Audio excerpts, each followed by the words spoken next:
My name is Richard Jerome. I'm the deputy monitor for the NYPD stop and frisk cases.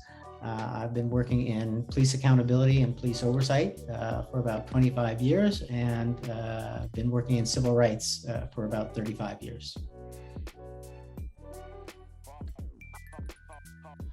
So we work very closely with the NYPD, with the city law department, but also with the plaintiffs and plaintiffs' counsel in helping develop the reforms that the court has laid out. So that is changing policies on what officers can and can't do in terms of stop, question, frisk, searches, changing the training. And I will say at this point now, the police department has trained and retrained over 34,000 police officers, detectives, sergeants, and lieutenants. And so one of the interesting aspects now, we've been in the stop and frisk cases for almost 8 years. And the police department has done a lot of the changes to policies and practices. So what really our task now for the monitor and the monitor team is to evaluate and assess what is happening in practice. What are the officers actually doing on the street? Are the stops that are being made, are the frisks and the searches, are they constitutional? And is the police department implementing the policies and reinforcing the training that has been put in place? So, one of the things we do, we look at a lot of body-worn camera videos. We review a lot of stop reports. We review lots of data, but we also talk to officers. We talk to community members to try to get a sense of what is actually going on.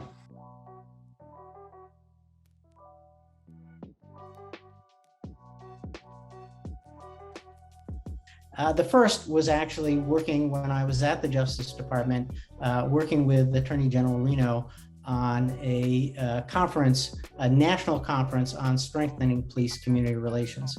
And one of the challenging aspects of that conference was actually being able to get Al Sharpton, the head of the Fraternal Order of Police, the police union, the national president of the IACP, the International Association of Chiefs of Police, and the police commissioner from the NYPD to actually sit down at the table together. And we had a round table with President Clinton and Attorney General Reno.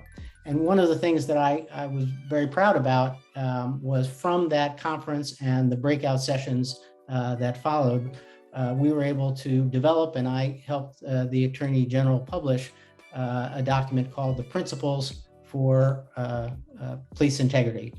And that's a document that is still being used by the Justice Department today. I would say the most pressing issue today is dealing with the increase in crime over the last 2 years, and doing so in a way that doesn't use the failed policing strategies of the past that harmed communities, particularly Black and brown communities. So finding ways to improve public safety, bringing together the community and the police. But again, I would say the most important thing to know is that you can do constitutional and fair policing consistent with effective policing. I've done a lot of work on police accountability for the past 25 years, but a lot of people don't know about kind of my background. I started as a voting rights lawyer and doing litigation about single member districts and discriminatory voting practices.